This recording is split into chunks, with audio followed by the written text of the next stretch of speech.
뉴스 정면 승부 2부 시작합니다. 이 취업 장벽을 뚫기 위해 각종 자격증을 따려는 청년, 또 이 경력 단절 여성 같은 구직자가 늘고 있는데요.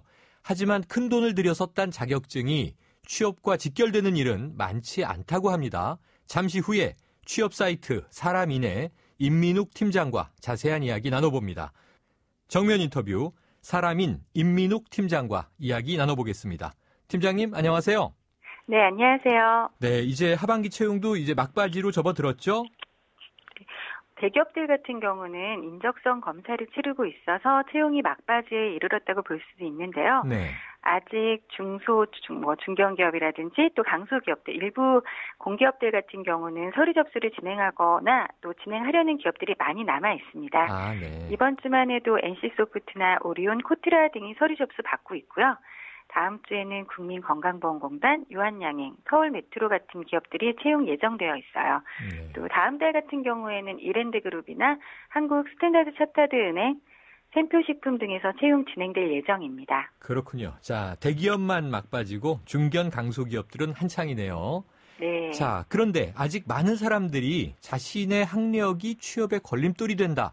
이런 생각을 하고 있다면서요? 네, 그렇습니다. 취업포털 사람인이 대학 진학 성인 남녀 3,373명을 대상으로 해서 학력이 취업에 방해가 된다고 느낀 경험에 대해서 조사한 결과를 보면요. 네. 무려 57%가 걸림돌로 느낀 경험이 있다고 답했습니다. 아, 학력별로 살펴보면 전문대학이 70%로 가장 많았고요. 4년제 대학이 52%, 대학원 이상의 고학력자도 56%가 이런 경험이 있다고 답변을 했습니다. 네, 맞네요. 그래서 그런지 이력서를 조금 더 채우고 싶은 마음 들 수밖에 없겠고요. 그래서 자격증으로 눈을 돌리는 경우가 많은 거겠죠? 네, 실제로 자격증이 필요해서 취득하는 친구들도 있지만 필요하지 않다고 생각하면서도 취득하는 친구들도 많은 것으로 나타났습니다. 네. 사람인이 실시한 또 다른 설문조사 결과를 보면요.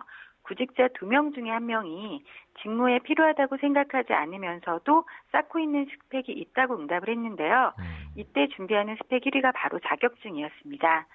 이유를 물어봤더니 스펙은 많을수록 좋은 것 같아서 또 아무것도 안 하고 있으면 불안해서 그래도 없으면 떨어질 것 같아서 이런 이유 등을 꼽았습니다. 네. 불안한 마음 때문에 뭐라도 해보자라는 이런 절박한 구직자들이 엿볼 수 있는 그런 결과라고 할 수 있습니다. 네, 그 마음은 충분히 이해가 되는데요. 그런데요, 이 정부에 등록된 민간 자격증만 이 1만 7천 개가 넘는다고 하니까 이 정말 좀 자신에게 필요한 자격증을 고르는 것 자체가 쉽지 않은 것처럼 보이는데요. 네, 그렇습니다. 말씀하신 것처럼 현재 민간 자격증 수가 17,300개 정도 되고요. 네. 올해만 해도 무려 5,000개가 넘는 신규 자격증들이 등록이 되었습니다. 네. 그중에는 유사한 종류의 자격증도 굉장히 많아요. 특히 빠르게 변화하는 사회 속에서 최근에 정신적인 스트레스를 받는 사람들이 늘어나면서 네. 심리 상담하고 관련된 자격증이 우후죽순으로 늘어나고 네. 있는데요. 실제로 자격명에 심리상담이라는 문구가 들어간 자격증이 무려 1,460건에 달합니다. 네. 심리상담사를 비롯해서 미술심리상담사, 음악심리상담사 이런 것들에 이어서요. 요즘에는 드라마 심리상담사까지 생겨났습니다. 네.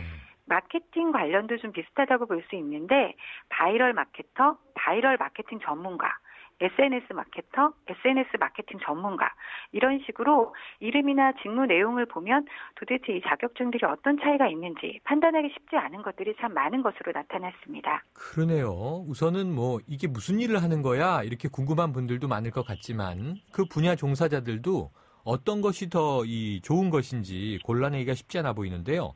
게다가 이런 자격증을 따는데 상당히 좀 막대한 비용이 들어가지 않습니까? 일단 민간 자격증 같은 경우는 이 취득하는 수강을 하는 데 있어서 한 20만 원 정도인 것부터 300만 원까지 되는 네. 경우도 있으니 매우 다양하다고 볼 수가 있고요. 또 이 진행하는 기관에서 여러 자격증을 운영하고 있기 때문에 한 과목에 수십만 원인 자격증을 2-3개씩 묶어서 한 100만 원짜리 패키지 형태로 만들어서 모집한다든지 하는 이런 경우도 참 많이 있습니다. 여기에 이제 재료비나 워크숍 참가 등을 이유로 해서 추가 비용을 받기도 해서요. 실제로 지출되는 비용은 더 커진다고도 할 수 있습니다. 아, 그렇군요. 최소 20만 원에서 많게는 300만 원까지 거기에 또 네. 이제 부수적인 비용이 들어가고요. 자, 이런 이 자격증 광고들 많이 우리가 볼 수 있는데 보면 가장 눈에 띄는 게 취업이 보장된다. 또 어느 분야 취업에 유리하다. 또 이 돈 내고 수업만 잘 따라가면 쉽게 취직할 수 있다. 이런 문구들이 좀 현혹하지 않습니까? 네. 하지만 이와는 반대로 이 민간 자격증들의 경우에 취업과 직결되는 일은 많지 않다면서요. 네, 구직자들이 흔히 국가 자격으로 공인 예정되었다, 또 고소득이 가능하다, 100% 취업 보장된다 이런 문구에 현혹되기가 쉬운데요. 네. 실제 100% 취업 보장이라는 건 거의 불가능하다고 보시면 됩니다. 네. 국가 공인 자격증 같은 경우도 이 100% 보장할 수 없는 게 현실이거든요. 네. 또 기업들이 해당 자격증 보유만으로 전문성을 인정하기에는 해당 기관이나 시험에 대한 검증이 되어 있지 않은 상태고요. 네. 또 유사한 자격증들이 너무 남발되고 있는 상황이기 때문에 이 자격증이 있다고 취업과 직결된다고 보는 데는 다소 어려움이 있습니다. 네, 아마 그래서 그런가요? 가끔 사건 사고를 보면요, 이 자격증 관련해서 소송도 발생하는 것 같더라고요. 네, 실제로 김정은 의원이 한국소비자원으로부터 받은 그 민간 자격증 관련된 소비자 상담이나 피해 구제 접수 현황을 보면요. 네. 2011년부터 2014년까지 이 소비자 상담 건수가 한 8천 건 정도 되고 네. 구제된 피해도 한 1억 정도 넘는 것으로 나타났습니다. 네, 그렇군요. 점점 증가하고 있는 추세라고 볼 수 있는 거죠. 피해도 늘어나고 있다. 이게 안타까운 소식인데요. 네. 자, 그렇다면 이 자격증이 있더라도 결국 이 지원하는 회사와 맞지 않으면 이력서엔 차라리 적지 않는 게 낫지 않을까 싶은데 어떨까요?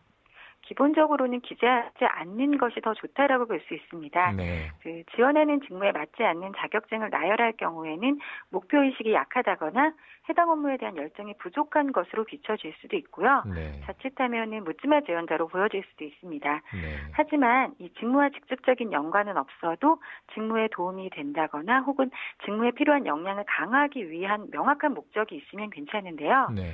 예를 들어서 영업관리 직무에 지원하는 지원자 같은 경우에 바리스타 자격증을 취득했는데 사실 두 개의 직접적인 관계는 전혀 없잖아요. 네. 그런데 이 자격증을 취득한 이유가 고객 응대나 매출으로 힘들어하는 그 구성원들을 관리하는 데 있어서 커피 한 잔을 직접 내려주면서 이야기를 하면 훨씬 부드럽게 관계 형성이 될 수 있을 네. 것 같아서 취득했다.